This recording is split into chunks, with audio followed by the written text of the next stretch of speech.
I don't like to cook. मलाई मन पर्दैन कुकिङ गर्न सिरियसली म पनि बनाउँछु मेरो बारेमा भनेर हेलो एभ्रिवान तपाईहरुलाई हाम्रो च्यानलमा स्वागत छ अनि आज चाहिँ हामीसँग छ पुरी अनि चना अनि मटर र आलुको सब्जी तरकारी अनि प्लस हामीसँग छ स्पेशल अचार टमाटरको अनि हामीसँग छ ग्रीन चिल्ली र लेमन एन्ड अनियन अनि हामी चाहिँ अब ढिलो नगरी हामी खाना गइरहेछौँ आज यो चाहिँ सबै मेरो बुढीले बनाएको होइन एज अलवेज एकदमै हेर्दै पनि खम लागिरहेछ त्यही भएर अब हामी ढिलो नबोली हामी खानेछौँ सुरु गरौँ है त दिउ हालौँ ल सुरुमा ए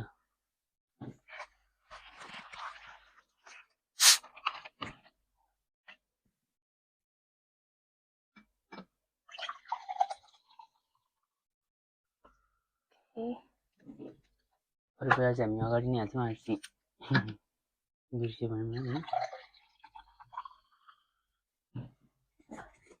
हामी चाहिँ सुरु गर्छौँ है त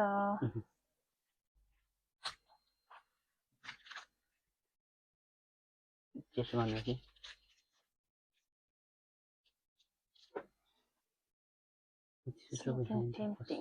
फर्स्ट चाहिँ म अचारसँग ट्राई गर्नु पर्यो है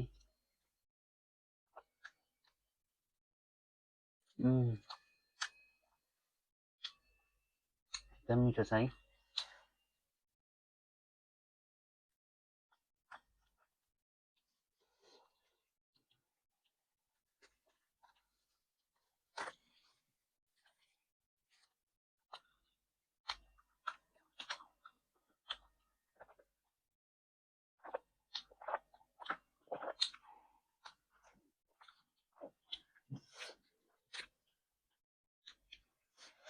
मिठो भएको छ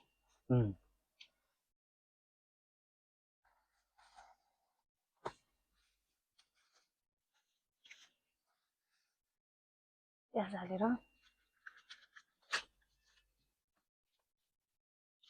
अरू भने अचार चाहिँ मिठो छ है स्पेसली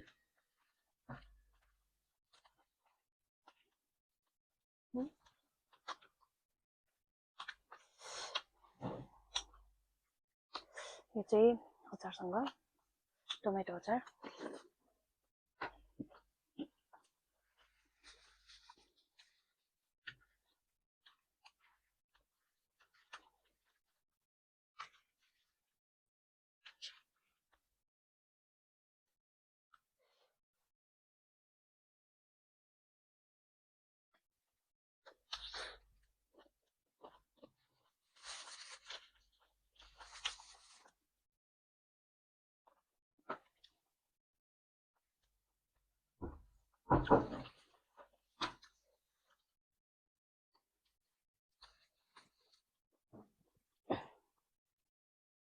अप्ठ्यारो भयो ठिकै छ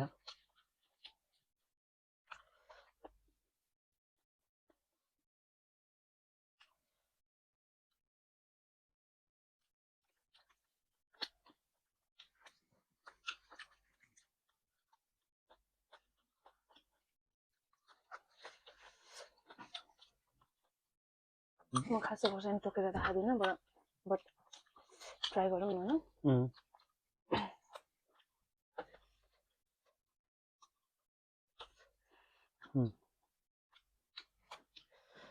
दुईटा बलमा हाल्नुपर्ने रहेछ है अप्ठ्यारो ठिकै छ तर एउटै ठाउँ एउटामै खानु चाहिँ एकदम राम्रो है राम्रो प्याज पनि हालेँ अचार पनि हालेँ पुरी पनि एकदम मिठो भएछ नि राम्रो के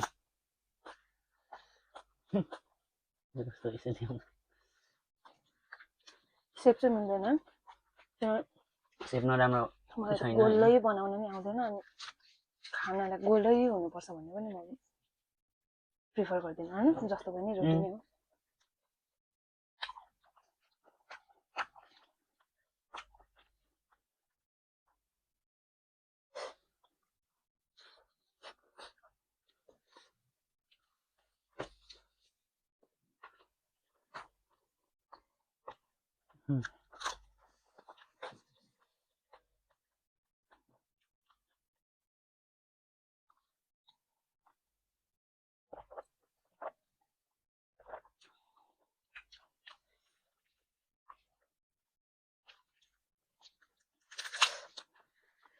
यो टोमेटोको अचार चाहिँ हामीले मोमोको अचार जस्तो बनाउँछौँ नि हो त्यस्तै नै तरिकाले हो दामी भएको छ नि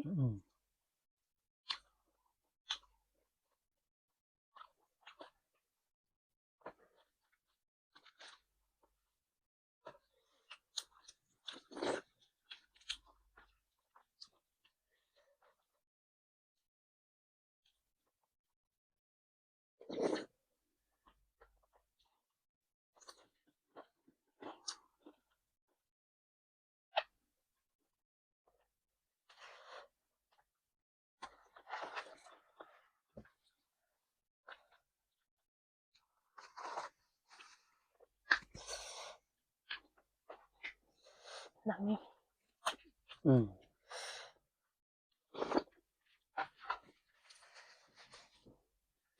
हामी धेरै पछि खायौँ नि पुरी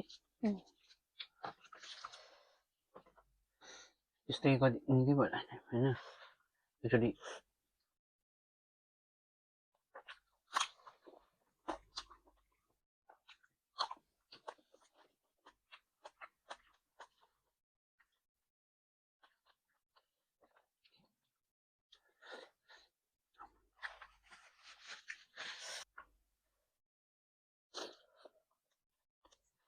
मसी दुईटा ल्याएर पुरी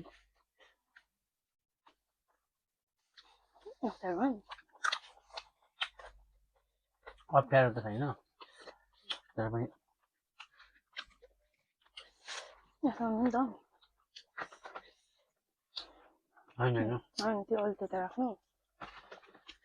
यता राख्छु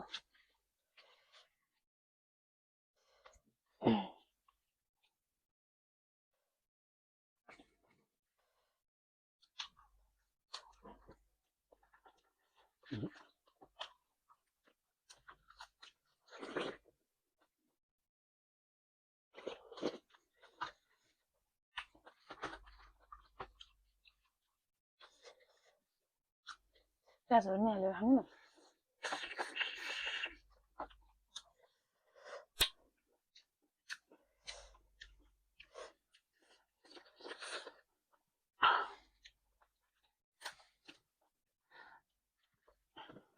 अरू भन्दा अचार मिठो भयो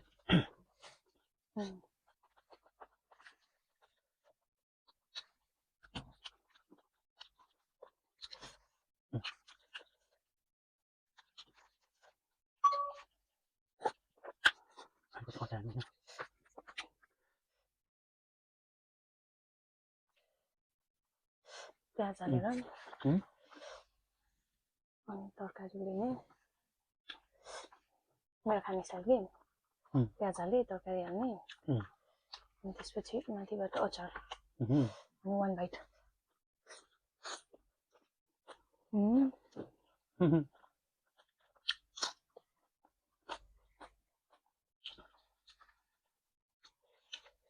दामी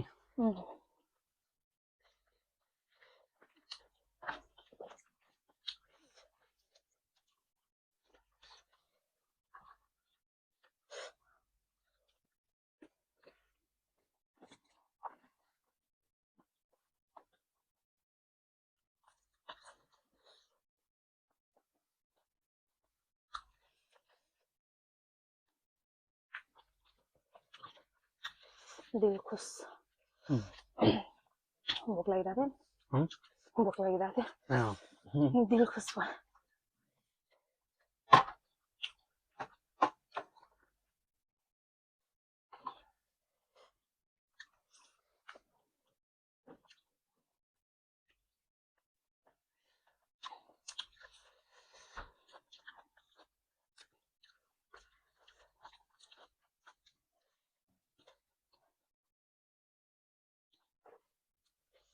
ठिक छ नि होइन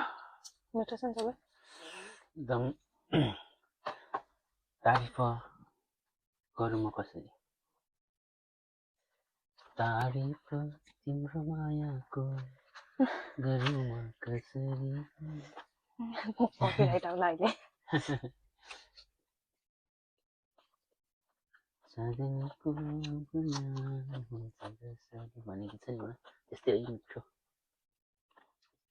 मैले 2 हातले खाइरहेको छु के भएको अप्ठ्यारो भयो कि तपाईँलाई त्यही भएर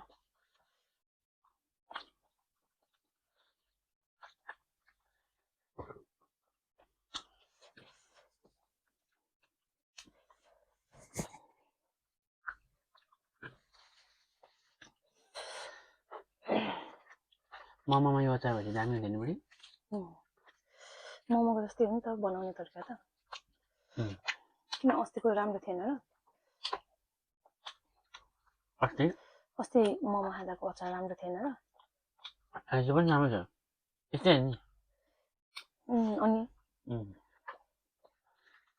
अनि जहिले राम्रै हो कि तर म चाहिँ मोमोलाई मिस गरेँ कि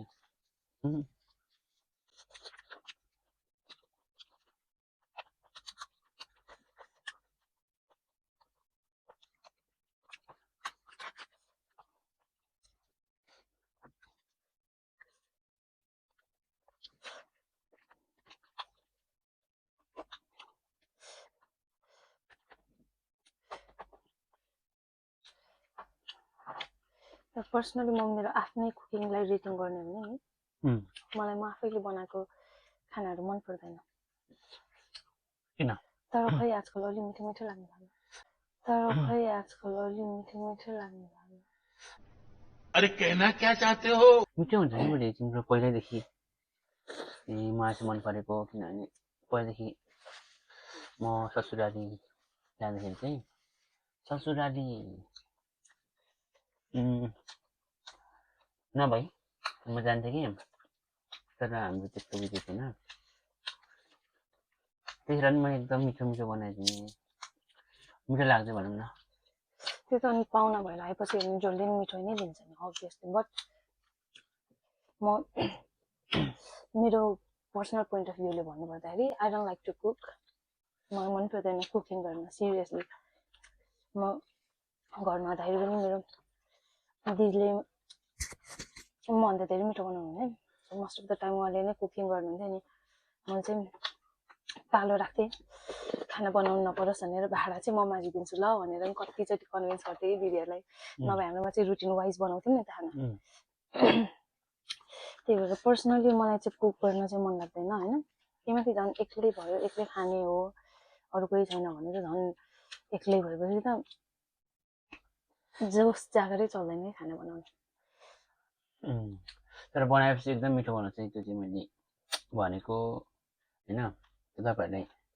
एकचोटि अब कसरी ट्राई गरौँ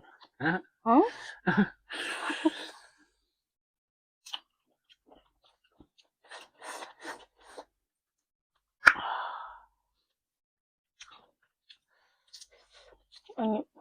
मैले पकायो भने कुनै कुनै तरकारीहरू चाहिँ म राम्रै पकाउन सक्छु पकाउँछु भने नपकाउने होइन तर कुनै कुनै तरकारी चाहिँ मैले 1000चोटि त्यो ट्राई गरे पनि त्यो बन्दैन मिठै बन्दैन त्यस्तो लाग्छ मलाई अनि स्पेसल चाहिँ उसले चाहिँ पोर्क चाहिँ राम्रो बनाउँछ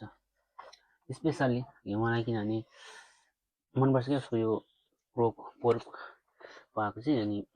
यो चाहिँ हाम्रो ड्याडीको नि के भन्छ मनपर्ने हो उसको चाहिँ अरूभन्दा अलिकति भिन्न तरिकाले बनाउँछ जस राम्रै छ जे होस् अब ओभरअल होइन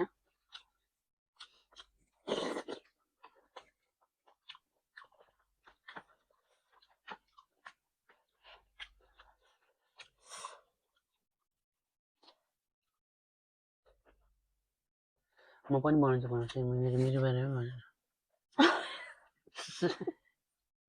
हो मलाई चाहिँ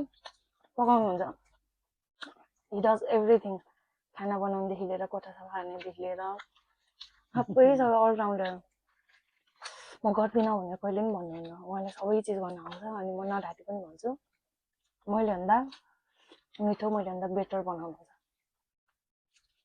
अनि यो कुरा चाहिँ सत्य हो भिडियोमा प्रशंसा गर्नलाई मात्र होइन बट रियलमा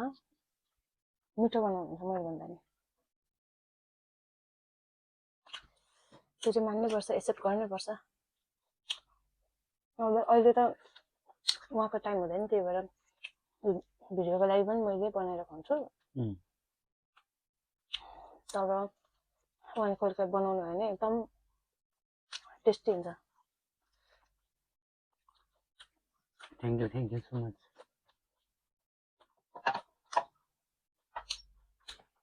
मैले भनेर चाहिँ भनेको होइन छैन।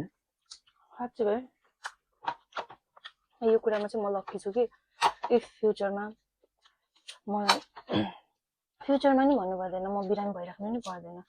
मलाई बनाउनु मन छैन भन्नु भयो भने उहाँले आफैले पनि बनाएर राखिदिनुहुन्छ। So I am very grateful for that कि यति केयर गर्नुहुन्छ मेरो हस्बेन्डले मेरो लागि।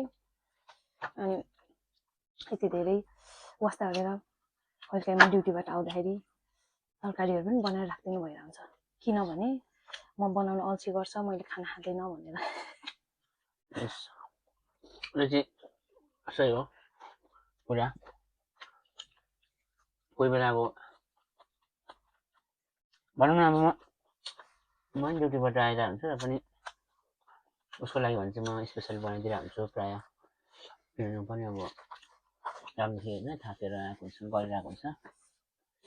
त्यही भएर म चाहिँ मलाई अब त्यस्तो भयो भने चाहिँ अब उसलाई फेरि मलाई थाहा हुन्छ कि उसले के खान्छ खाँदैन होइन।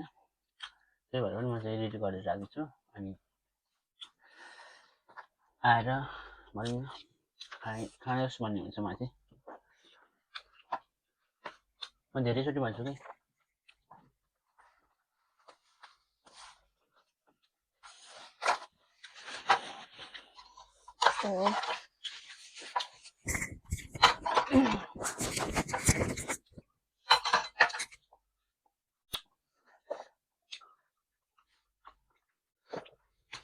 कुराहरू त सकिएछ सबै। मिठो भयो, एकदम मिठो भयो कि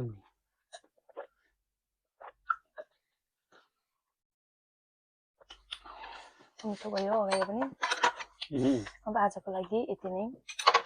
तरकारी छ चाहिँ लिएर आइदिउँ। आजको लागि यति नै, फेरि अर्को भिडियोमा हामी भेट्नेछौँ भेरी भेरी सुन। अनि थ्याङ्क यू सो मच जतिजनाले भिडियो हेरिदिनु भयो, हाम्रो भ्युजहरू होइन हामी हेरिरहेको छौँ। यो फर्स्ट स्टार्टिङमा नि यतिसम्मको भ्युज आउनु भनेको द्याट्स भेरी भनौँ न के भनौँ, that's very big thing for us, किनकि हामीले एक्सपेक्ट गरेको थिएनौँ त्यति धेरै भ्युज आउँछ होला भनेर। छैन 1K 2K पनि छैन, बट जति पनि छ त्यतिको लागि हामी थ्याङ्कफुल छौँ। अनि तपाईँहरू सबै एकजनालाई हामी धन्यवाद भन्न चाहन्छौँ हाम्रो भिडियोज हेरिदिनु भएको लागि। अनि के भन्नु छ? अरू चाहिँ केही छैन, अब यस्तै सपोर्टहरू गर्दै गर्नुहोस् भन्न चाहन्छु म चाहिँ। अब अरू चाहिँ केही होइन। त्यति भन्दै आजको लागि हामी बिदा माग्दैछौँ। Bye bye. Bye by.